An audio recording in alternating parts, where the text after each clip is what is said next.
ಕಾಂಗ್ರೆಸ್ ಪಕ್ಷ ಮತ್ತು ರಾಹುಲ್ ಗಾಂಧಿಯವರಿಗೆ ಮುಸ್ಲಿಂ ಸಮುದಾಯದ ಮೇಲೆ ಯಾಕಿಷ್ಟು ಒಲವು? ನೀವು ಚುನಾವಣೆಗಳ ಸಂದರ್ಭದಲ್ಲಿ ಗಮನಿಸಿರಬಹುದು.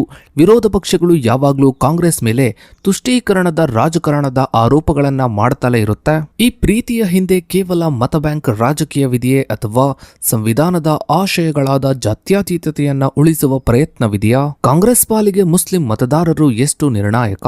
ರಾಹುಲ್ ಗಾಂಧಿಯವರ ಇತ್ತೀಚಿನ ಭಾಷಣಗಳು ಮತ್ತು ಇವರ ಮೊಹಬ್ಬತ್ ಕಿ ದುಕಾನ್ ಅಭಿಯಾನದ ಅಸಲಿ ಉದ್ದೇಶವೇನು? ಮುಸ್ಲಿಂ ಸಮುದಾಯದ ಪರವಾಗಿ ನಿಲ್ಲುವುದರಿಂದ ಕಾಂಗ್ರೆಸ್ಗೆ ಆಗುವ ರಾಜಕೀಯ ಲಾಭ ಮತ್ತು ನಷ್ಟಗಳೇನು? ಮತ್ತು ಮುಖ್ಯವಾಗಿ ಇದು ಕೇವಲ ಪ್ರೀತಿಯೇ ಅಥವಾ ಅಧಿಕಾರಕ್ಕಾಗಿ ನಡೆಸುವ ರಾಜಕೀಯ ನಾಟಕವೇ? ಇದರ ಬಗ್ಗೆ ಒಂದು ವಿಶೇಷ ವರದಿ ಇದೆ, ಬನ್ನಿ ನೋಡ್ತಾ ಹೋಗೋಣ. ಸ್ನೇಹಿತರೆ, ಭಾರತದ ರಾಜಕೀಯ ಇತಿಹಾಸದಲ್ಲಿ ಕಾಂಗ್ರೆಸ್ ಮತ್ತು ಮುಸ್ಲಿಂ ಸಮುದಾಯದ ನಡುವಿನ ಸಂಬಂಧವು ಕೇವಲ ಚುನಾವಣಾ ಸಮೀಕರಣವಲ್ಲ, ಬದಲಿಗೆ ಇದು ಶತಮಾನಕ್ಕೂ ಹೆಚ್ಚು ಕಾಲದ ಇತಿಹಾಸ, ಸಂವಿಧಾನದ ಆಶಯಗಳು ಮತ್ತು ಸಮಕಾಲೀನ ಸಮಾಜೋ ರಾಜಕೀಯ ಅಗತ್ಯಗಳ ಸಂಕೀರ್ಣ ಸಮ್ಮಿಶ್ರಣವಾಗಿದೆ.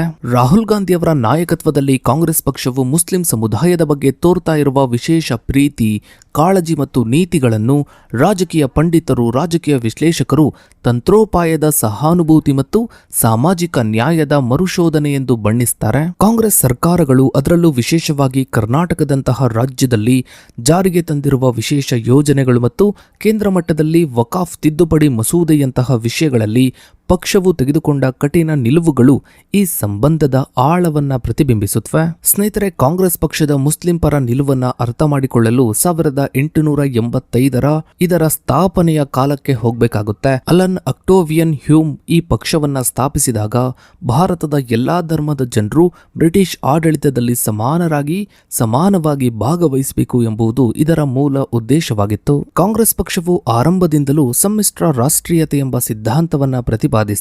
ಇದರ ಅರ್ಥ ಭಾರತವು ಕೇವಲ ಒಂದು ಧರ್ಮಕ್ಕೆ ಸೇರಿದ ರಾಷ್ಟ್ರವಲ್ಲ, ಬದಲಿಗೆ ಹಿಂದೂಗಳು, ಮುಸ್ಲಿಮರು, ಸಿಖ್ಖರು ಮತ್ತು ಕ್ರೈಸ್ತರು ಸೇರಿದಂತೆ ಎಲ್ಲಾ ಧರ್ಮದವರು ಒಟ್ಟಾಗಿ ಬಾಳುವ ಒಂದು ಜೀವಂತ ಅಸ್ತಿತ್ವ. 1906ರಲ್ಲಿ ಆಲ್ ಇಂಡಿಯಾ ಮುಸ್ಲಿಂ ಲೀಗ್ ಸ್ಥಾಪನೆಯಾದಾಗ ಭಾರತದ ಮುಸ್ಲಿಮರ ಹಿತಾಸಕ್ತಿಗಳನ್ನು ರಕ್ಷಿಸಲು ಪ್ರತ್ಯೇಕ ರಾಜಕೀಯ ವೇದಿಕೆಯ ಅಗತ್ಯವಿದೆ ಎಂಬ ವಾದ ಮುನ್ನೆಲೆಗೆ ಬಂದಿತು. ಆದರೆ ಮಹಾತ್ಮ ಗಾಂಧೀಜಿ ಮತ್ತು ನೆಹರು ಅವರ ನೇತೃತ್ವದ ಕಾಂಗ್ರೆಸ್ ಈ ವಾದವನ್ನ ತಿರಸ್ಕರಿಸಿ ಧರ್ಮದ ಆಧಾರದ ಮೇಲೆ ರಾಜಕೀಯ ಮಾಡುವುದನ್ನು ವಿರೋಧಿಸಿತು. 1947ರ ದೇಶ ವಿಭಜನೆಯು ಕಾಂಗ್ರೆಸ್ ಪಕ್ಷಕ್ಕೆ ಒಂದು ದೊಡ್ಡ ಸೈದ್ಧಾಂತಿಕ ಆಘಾತವಾಗಿತ್ತು. ಭಾರತದಲ್ಲೇ ಉಳಿಯಲು ನಿರ್ಧರಿಸಿದ ಮುಸ್ಲಿಮರಿಗೆ ಕಾಂಗ್ರೆಸ್ ನಾಯಕತ್ವವು ಒಂದು ಭರವಸೆಯನ್ನ ನೀಡಿತು. ನೀವು ಈ ದೇಶದ ಸಮಾನ ನಾಗರಿಕರು ಮತ್ತು ನಿಮ್ಮ ಹಕ್ಕುಗಳನ್ನು ರಕ್ಷಿಸುವುದು ಭಾರತದ ಹೊಣೆ. ಈ ಐತಿಹಾಸಿಕ ಭರವಸೆಯೇ ಇಂದಿಗೂ ಕಾಂಗ್ರೆಸ್ ಪಕ್ಷದ ಮುಸ್ಲಿಮರ ಪರ ನಿಲುವಿಗೆ ಮೂಲ ಪ್ರೇರಣೆಯಾಗಿದೆ.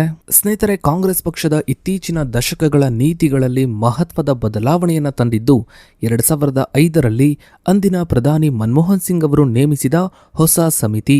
ಈ ಸಮಿತಿಯು ಭಾರತೀಯ ಮುಸ್ಲಿಮರ ಸಾಮಾಜಿಕ, ಆರ್ಥಿಕ ಮತ್ತು ಶೈಕ್ಷಣಿಕ ಸ್ಥಿತಿಗತಿಗಳ ಬಗ್ಗೆ ನಡೆಸಿದ ಅಧ್ಯಯನವು ಕಾಂಗ್ರೆಸ್ ಪಕ್ಷಕ್ಕೆ ಹೊಸ ದಾರಿಯನ್ನ ತೋರಿಸಿತು. ಮುಸ್ಲಿಂ ಸಮುದಾಯದ ಪರಿಸ್ಥಿತಿಯು ದಲಿತರು ಮತ್ತು ಬುಡಕಟ್ಟು ಜನಾಂಗದವರಿಗಿಂತಲೂ ಕೆಳಮಟ್ಟದಲ್ಲಿದೆ ಎಂಬ ಸತ್ಯವನ್ನು ಈ ವರದಿ ಅಂಕಿ ಅಂಶಗಳ ಸಮೇತ ಸಾಬೀತುಪಡಿಸಿತು.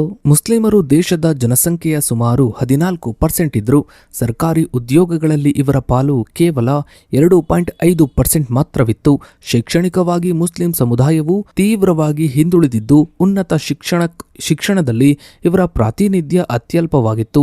ಸಾಲ ಸೌಲಭ್ಯ ಮತ್ತು ಬ್ಯಾಂಕಿಂಗ್ ವ್ಯವಸ್ಥೆಯಲ್ಲಿ ಮುಸ್ಲಿಮರಿಗೆ ತಾರತಮ್ಯ ಎದುರಾಗ್ತಿತ್ತು. ಈ ವರದಿಯ ನಂತರ ಕಾಂಗ್ರೆಸ್ ಪಕ್ಷವು ಮುಸ್ಲಿಂ ಸಮುದಾಯವನ್ನು ಕೇವಲ ಒಂದು ಮತ ಬ್ಯಾಂಕ್ ಆಗಿ ನೋಡುವ ಬದಲು ಇವರಿಗೆ ವಿಶೇಷ ರಕ್ಷಣೆ ಮತ್ತು ಅಭಿವೃದ್ಧಿಯ ಪಾಲು ನೀಡಬೇಕಾದ ಅನಿವಾರ್ಯತೆಯನ್ನು ಮನಗಂಡಿತ್ತು. ಯುಪಿಎ ಸರ್ಕಾರವು ಸಮಿತಿಯ 76 ಶಿಫಾರಸುಗಳ ಪೈಕಿ 72 ಅನುಮೋದಿಸಿತು ಮತ್ತು ಅಲ್ಪಸಂಖ್ಯಾತ ವ್ಯವಹಾರಗಳ ಸಚಿವಾಲಯವನ್ನು ಸ್ಥಾಪಿಸಿತು. ಇನ್ನು ಸ್ನೇಹಿತರೆ, ರಾಹುಲ್ ಗಾಂಧಿಯವರು ಕಾಂಗ್ರೆಸ್ ಪಕ್ಷದ ನಾಯಕತ್ವವನ್ನು ವಹಿಸಿಕೊಂಡ ನಂತರ ಮುಸ್ಲಿಂ ಸಮುದಾಯದ ಬಗೆಗಿನ ನಿಲುವು ಹೆಚ್ಚು ಸೈದ್ಧಾಂತಿಕ ಮತ್ತು ನೇರವಾಗಿದೆ. ಇವರ ಭಾರತ್ ಜೋಡೋ ಯಾತ್ರೆಯ ಸಮಯದಲ್ಲಿ ನೀಡಿದ ನಫರತ್ ಕೆ ಬಜಾರ್ ಮೇ ಮೊಹಬ್ಬತ್ ಕಿ ದುಕಾನ್, ದ್ವೇಷದ ಮಾರುಕಟ್ಟೆಯಲ್ಲಿ ಪ್ರೀತಿಯ ಅಂಗಡಿ ಎಂಬ ಘೋಷಣೆಯು ಕೇವಲ ಒಂದು ರಾಜಕೀಯ ಘೋಷಣೆಯಲ್ಲ, ಬದಲಿಗೆ ಇದು ಧ್ರುವೀಕರಣಗೊಂಡಿರುವ ಭಾರತೀಯ ಸಮಾಜದಲ್ಲಿ ಅಲ್ಪಸಂಖ್ಯಾತರಿಗೆ ನೀಡಿದ ಸುರಕ್ಷತೆಯ ಭರವಸೆಯಾಗಿದೆ. 2025ರ ಏಪ್ರಿಲ್ನಲ್ಲಿ ಅಹಮದಾಬಾದ್ನಲ್ಲಿ ನಡೆದ ಕಾಂಗ್ರೆಸ್ ಕಾರ್ಯಕಾರಿ ಸಮಿತಿ ಸಭೆಯಲ್ಲಿ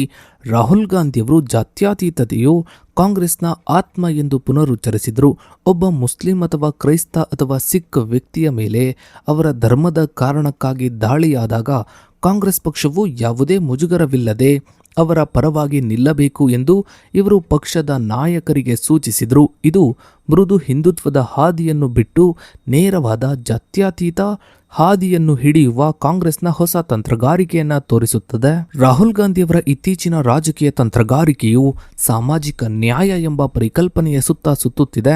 ಇವರು ಮುಸ್ಲಿಂ ಸಮುದಾಯವನ್ನು ಒಬಿಸಿ, ದಲಿತ ಮತ್ತು ಆದಿವಾಸಿಗಳೊಂದಿಗೆ ಜೋಡಿಸಿ ಒಂದು ಬೃಹತ್ ಒಕ್ಕೂಟವನ್ನು ನಿರ್ಮಿಸಲು ಪ್ರಯತ್ನಿಸುತ್ತಿದ್ದಾರೆ.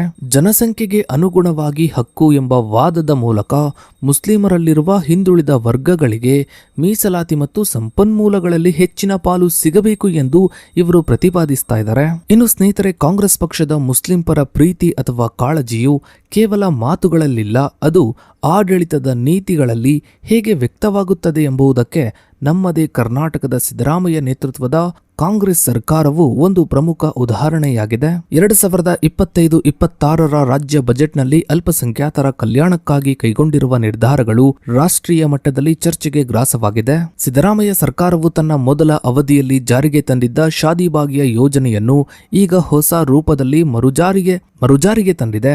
ಆರ್ಥಿಕವಾಗಿ ಹಿಂದುಳಿದ ಅಲ್ಪಸಂಖ್ಯಾತ ದಂಪತಿಗಳಿಗೆ ಸರಳ ವಿವಾಹ ಕಾರ್ಯಕ್ರಮಗಳಲ್ಲಿ ಮದುವೆಯಾಗಲು 50,000 ಹಣಕಾಸಿನ ನೆರವು ನೀಡಲಾಗ್ತಾ ಇದೆ. ಈ ಯೋಜನೆಯು ಮುಸ್ಲಿಂ ಸಮುದಾಯದ ಬಡ ಕುಟುಂಬಗಳಿಗೆ ಮದುವೆಯ ಹೊರೆ ತಗ್ಗಿಸಲು ಸಹಕಾರಿಯಾಗಿದೆ ಎಂದು ಸರ್ಕಾರ ವಾದಿಸುತ್ತೆ.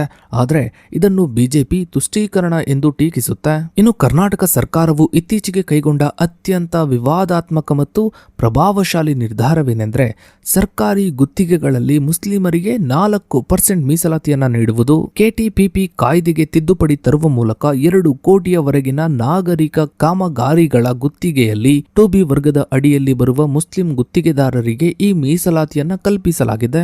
ಸರ್ಕಾರದ ವಾದದ ಪ್ರಕಾರ ಮುಸ್ಲಿಂ ಸಮುದಾಯವು ಆರ್ಥಿಕವಾಗಿ ಮತ್ತು ಶೈಕ್ಷಣಿಕವಾಗಿ ತೀವ್ರವಾಗಿ ಹಿಂದುಳಿದಿದೆ. ಗುತ್ತಿಗೆ ಕ್ಷೇತ್ರದಲ್ಲಿ ಇವರಿಗೆ ಸರಿಯಾದ ಪ್ರಾತಿನಿಧ್ಯವಿಲ್ಲ. ಇದು ಧರ್ಮದ ಆಧಾರದ ಮೇಲೆ ಮೀಸಲಾತಿಯಲ್ಲ, ಬದಲಿಗೆ ಸಾಮಾಜಿಕವಾಗಿ ಹಿಂದುಳಿದಿರುವಿಕೆಯ ಆಧಾರದ ಮೇಲಿನ ಕ್ರಮ. ಇನ್ನು ಬಜೆಟ್ನಲ್ಲಿ ಶಿಕ್ಷಣಕ್ಕೆ ನೀಡಲಾಗಿರುವ ಒತ್ತು ಗಮನಾರ್ಹವಾಗಿದೆ. ಅಲ್ಪಸಂಖ್ಯಾತ ವಿದ್ಯಾರ್ಥಿಗಳಿಗೆ ವೃತ್ತಿಪರ ಕೋರ್ಸ್ಗಳ ಶುಲ್ಕದಲ್ಲಿ 50% ಮರುಪಾವತಿ, 5 ಲಕ್ಷದವರೆಗೆ.